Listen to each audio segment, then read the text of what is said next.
বিসমিল্লাহির রহমানির রহিম। প্রিয় দর্শক শ্রোতা, যে যেখান থেকে শুনছেন সকলকে শুভেচ্ছা এবং আসসালামু আলাইকুম।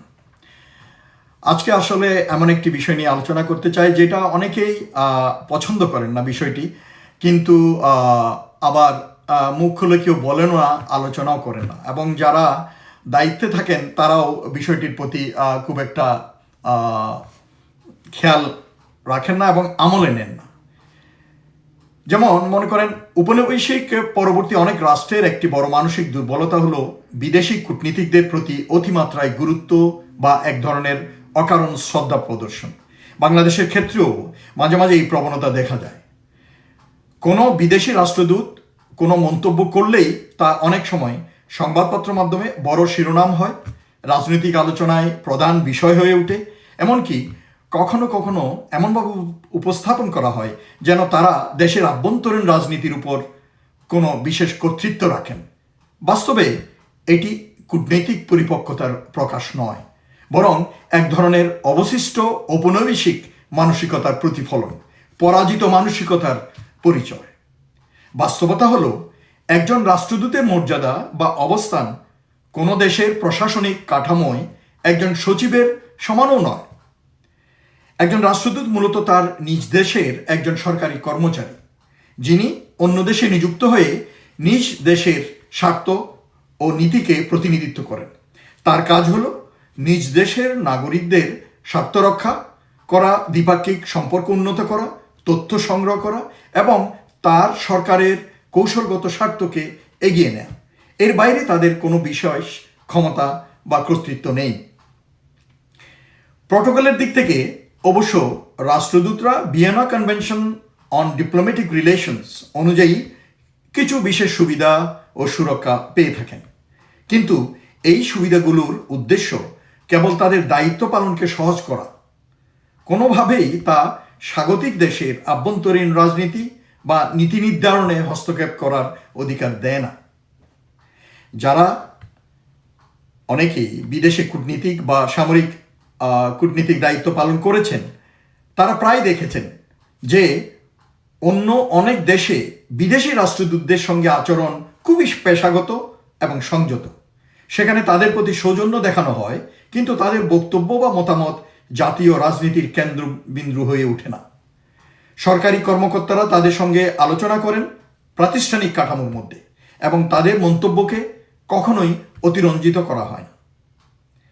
বাংলাদেশে কখনো কখনো ভিন্ন চিত্র দেখা যায়। বিদেশি রাষ্ট্রদূতদের বক্তব্য রাজনৈতিক বিতর্কে উদ্ধৃত হয়, সংবাদ মাধ্যমে অতিরিক্ত গুরুত্ব পায়, এমনকি রাজনৈতিক দলগুলোও অনেক সময় তাদের মন্তব্যকে নিজেদের অবস্থান শক্তিশালী করার হাতিয়ার হিসাবে ব্যবহার করে থাকে। এর ফলে একটি ভুল বার্তা চলে যায়, যেন দেশের আভ্যন্তরীণ বৈধতা বা রাজনৈতিক স্বীকৃতি বিদেশি কূটনীতিকদের মতামতের উপর নির্ভর করছে। এটি একটি সার্বভৌম রাষ্ট্রের জন্য স্বাস্থ্যকর প্রবণতা নয়।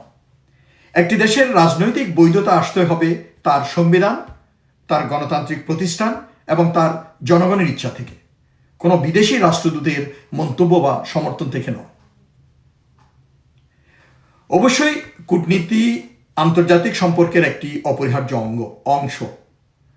বাংলাদেশের উচিত সব দেশের সঙ্গে সৌহার্দ্যপূর্ণ ও গঠনমূলক সম্পর্ক বজায় রাখা এবং ঢাকায় অবস্থানরত রাষ্ট্রদূতদের সঙ্গে নিয়মিত সংলাপ চালিয়ে যাওয়া, কিন্তু সেই সম্পর্ক হতে হবে সমতা, পারস্পরিক সম্মান এবং সার্বভৌম মর্যাদার ভিত্তিতে। একটি বিষয় সবসময় মনে রাখা প্রয়োজন, রাষ্ট্রদূতরা তার নিজ নিজ দেশের স্বার্থই প্রতিনিধিত্ব করেন। তাদের বক্তব্য, কার্যক্রম বা কূটনীতিক তৎপরতা কোনো নিঃস্বার্থ উপদেশ নয়, বরং তাদের সরকারের কৌশলগত স্বার্থেরই অংশ। এটাই আন্তর্জাতিক কূটনীতির স্বাভাবিক নিয়ম। মূল সমস্যা তাই প্রক্রিয়াগত নয়, বরং মানসিক।